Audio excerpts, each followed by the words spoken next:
La forêt de Tronchet, c'est un joyau. On a une chance infinie de l'avoir dans notre Bourbonnais. C'est une forêt magique, c'est une forêt dans laquelle, j'allais dire, je vis depuis pratiquement l'âge de 2 ans. Quand Colbert s'attaque au problème de la forêt qui était dans un état lamentable, il veut lui redonner son éclat, il veut lui redonner aussi sa pleine production. Promenez-vous un matin de bonne heure ou un soir d'hiver au crépuscule en forêt et vous verrez, vous sentirez qu'il y a une âme en forêt. L'Office national des forêts cherche toujours à assurer une gestion durable et une production durable de bois de haute qualité, comme on peut en trouver en forêt de Tronchet. Bonjour à tous, nous sommes ici au cœur du bocage bourbonnais, au nord-ouest du département de l'Allier, au milieu de la plus belle chaînée d'Europe, la forêt domaniale de Tronchet. Son nom remonte au XIIIe siècle, il est dérivé de tronce, ce qui en vieux français signifie tronc de chêne. Il faut savoir en effet que le chêne est à 80% la principale essence d'arbre présente ici en forêt de Tronchet. La forêt s'étend sur plus de 10 000 hectares, soit à peu près la superficie de la seule ville de Paris.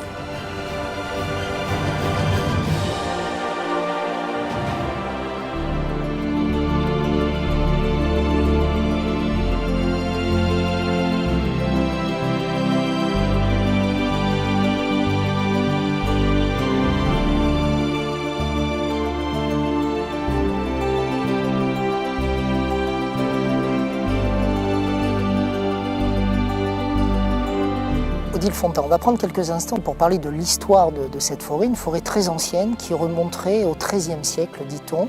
2 rois ont eu un rôle important à travers cette forêt. Parlez-nous un petit peu de l'histoire de la forêt de Tronchet. Il semble qu'il y ait eu une forêt très étendue sur tout le plateau qui se trouvait entre la vallée de l'Allier et celle du Cher, et dont Tronchet représente une partie aujourd'hui. Tronchet était une forêt qui appartenait au duc de Bourbon, et cette forêt est passée dans la propriété des rois de France au moment où le connétable de Bourbon a trahi François Ier. Et donc c'est à cette époque-là que Tronchet est devenu forêt du domaine royal. À l'époque, François Ier n'a pas attaché une importance particulière à la gestion de cette forêt. C'est beaucoup plus tard que la gestion raisonnée arrive et on parle de Jean-Baptiste Colbert comme étant le premier à avoir eu cette volonté de réfléchir l'avenir de la forêt. La forêt, pendant très longtemps, est restée une forêt qui était accessible à la population environnante, qui venait y chercher du bois. Et Colbert a souhaité remettre en place les limites de cette forêt pour que le domaine royal soit parfaitement respecté. Et il a fait borner la forêt de Tronchet, de même qu'il a fait borner d'autres grandes forêts du domaine royal. Nous allons continuer de parler de Jean-Baptiste Colbert avec Joseph de Colbert qui nous accueille chez lui. On le rejoint dans quelques instants.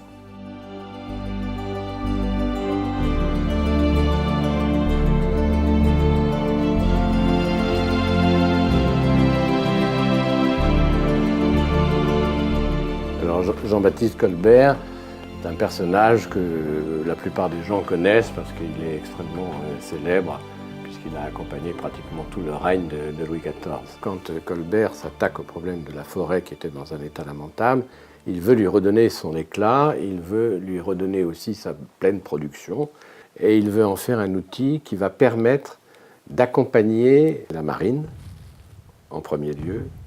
Ensuite, c'est le fonctionnement de toutes les forges qui nécessitent énormément de bois, donc la fabrication des canons, des boulets, etc., enfin de tout ce qui est nécessaire pour gréer et armer un bateau, et qu'aujourd'hui se pose le problème de savoir si on va recréer dans Tronchet une futaie Colbert. Et a priori, ce n'est pas le chemin qu'ont pris les édiles, les hommes politiques, les gens de l'ONF.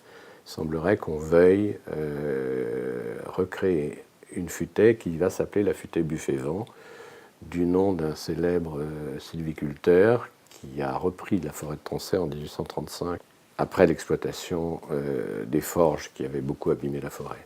Mais qu'on abandonne définitivement le nom de Colbert in situ dans la forêt de Tronchet, c'est une erreur manifeste. Donc aujourd'hui, ma suggestion serait qu'on trouve un endroit, un rond-point, un lieu où on pourrait continuer à célébrer la mémoire de ce prestigieux ministre. Il se trouve qu'en fait, les arbres ont très peu servi à faire ça, puisque pour avoir des grands arbres à troncer, il faut compter pas loin de 200 ans, et que 200 ans plus tard, les bateaux n'étaient plus en bois pour un bon nombre. En plus de ça, on a appris, enfin ça je ne le savais pas, assez récemment, que pour faire du bon bois de marine, dans bien des cas, il fallait des bois tordus, et pas des bois tout droits, comme sont les chênes de Troncé, qui sont tout à fait remarquables par leurs fûts qui sont très élancés et droits. On parle à l'instant avec vous des chênes qui correspondent à peu près à 80% des essences d'arbres que l'on retrouve ici en forêt de Troncé. On rejoint au cœur de la forêt Timothy de Ferrières, qui est responsable territorial de la forêt de Troncé. Tous les chênes ont le même âge. Et donc ça sur un cycle qui dépasse 200 ans, c'est-à-dire que c'est seulement une fois que la parcelle a atteint l'âge de 200 ans que tous les arbres sont récoltés. Ils sont à ce moment-là récoltés sur une période d'une dizaine d'années et c'est reparti pour un cycle. Et après ça, donc tous les 10 ans, nous pratiquons des éclaircies de manière à laisser la place aux plus beaux arbres et à arriver de nouveau à un peuplement âgé qui est majestueux. La forêt de Troncé est constituée principalement de chênes, à plus de 80%. On trouve quelques parcelles couvertes de pins là où le chêne est impropre à pousser, mais dans les parcelles de chêne, on trouve en mélange du hêtre et du charme. Le hêtre est d'ailleurs une espèce qui serait dominante sur le chêne si les forestiers ne veillaient pas systématiquement à retirer les hêtres qui menacent les chênes. En forêt de Troncé, donc, nous avons une diversité animale qui est assez importante, notamment donc, des insectes, des oiseaux, des chauves-souris aussi, mais bien sûr aussi donc, ce qu'on appelle le grand gibier, donc des cerfs, des chevreuils et des sangliers. La forêt de Troncé est gérée selon un plan de gestion qui est établi pour une période de 20 ans. On peut penser qu'a priori donc, les principes qui seront suivis seront les mêmes que ceux qui ont prévalu jusqu'à aujourd'hui, à savoir une gestion fut et régulière, avec toujours cet objectif d'équilibrer les classes d'âge, c'est-à-dire que vous avez autant de jeunes bois que de bois d'âge moyen, que de vieux bois.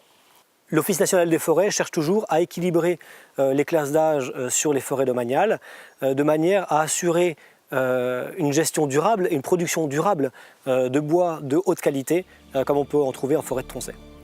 Des endroits sauvages qui sont peu connus, je pense, des gens qui se promènent en forêt, des clairières insoupçonnées, des petites mares qu'on ne connaît pas, qui sont, je ne sais pas, toujours des restes de travail des gens qui faisaient du charbon de bois, probablement autrefois, des taillis très serrés avec des tout petits sentiers, des couliers d'animaux. Enfin, il y a beaucoup d'endroits qui sont assez magiques. Vous vous souvenez de la première fois où vous avez mis le pied ici en forêt de Troncé?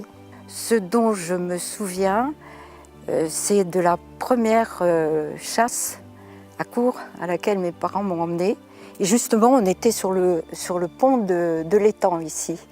Et c'était à l'époque Indé de la Selle, et je le vois encore dans la tenue rouge, et tout ça, je devais avoir 5 ou 6 ans, je pense. Odile Fontan, vous restez là bien évidemment. Vous parliez à l'instant de chasse à courre. On va rejoindre un petit peu plus loin dans la forêt, quelque part, Pascal Dormesson qui va nous parler justement de ce lien particulier de l'homme avec la chasse à courre, de la forêt de Troncé avec la chasse à courre, et puis aussi avec les chiens. Vous allez voir. La forêt de Troncé, c'est un joyau. On a une chance infinie de l'avoir dans notre Bourbonnais et on est très content. Quelque part, je dis que c'est ma forêt. Non, c'est pas ma forêt, mais c'est la forêt où le Rail-au-Mans, nous avons la chance de chasser le cerf depuis plus de 50 ans. Il faut que ça soit un combat qui soit loyal, avec les ruses de l'animal qui va essayer de tout faire pour s'en sortir, et avec des chiens qui par eux-mêmes vont essayer de le prendre et déjouer les ruses de l'animal. Peut-être on va les aider un peu, mais l'idée c'est de prendre, mais de prendre bien, après une belle chasse. Je préfère ne pas prendre que de faire une chasse de raccro. C'est pas grave, on prend pas, on accepte d'avoir perdu, c'est pas le problème. Mon plus beau souvenir de chasse, c'est quand j'avais 7 ans et que je chassais pour la 4e fois sur une petite ponette qui s'appelait Charming, qui était merveilleuse, une petite Connemara que mon père m'avait offert. J'étais pensionnaire à l'époque aux Oiseaux à Moulins et ma seule joie, c'était quand je sortais du pensionnat de chasser. Et à la 4e chasse, après une longue et belle chasse où je suis restée 6 heures à cheval, et bien sous le rond des Cherbuissons, mon père m'a fait les honneurs d'un très beau cerf. Et je crois que je n'ai jamais ressenti une aussi belle émotion que ce moment-là. Vous pensez qu'il y a une âme en forêt de Troncé? Oui, vraiment. Promenez-vous un matin de bonne heure ou un soir d'hiver au crépuscule en forêt et vous verrez, vous sentirez qu'il y a une âme en forêt. À certains endroits, vous êtes comme dans une cathédrale, vous avez Une des cathédrale d'arbres. qui font vraiment comme une nef. D'autres endroits, vous êtes sur des bords d'étang avec une brume qui se lève. Vous êtes au milieu des forêts, vous voyez apparaître un animal. Enfin, vraiment, il y a quelque chose de très particulier que je crois être l'âme de Tronchet. Odile Fontan, merci de nous avoir accueillis ici. Vous nous parliez de l'âme de la forêt, on va se quitter avec un texte qui nous parle de l'âme de la forêt. Et c'est Michael Lonsdal qui a très gentiment accepté de nous dire ce texte pour Vue d'Auvergne. L'immensité à Tronchet se révèle dès le premier coup d'œil. La forêt surprend par son mouvement et par sa force le voyageur qui la découvre sortir des plaines décolorées du Berry. Elle l'enchante par sa beauté calme et apaisante lorsqu'elle lui apparaît sur le versant des terrains primitifs, qu'elle revêt comme d'un manteau. La forêt a ce privilège que la brusque révélation de son immensité se complète, se précise et se renouvelle par la vision patiente et minutieuse de ses arbres, de ses plantes, de ses insectes, par la lente observation de la vie qui circule dans la moindre de ses parties. L'infini en petitesse n'y est pas moins surprenant que l'infini en grandeur.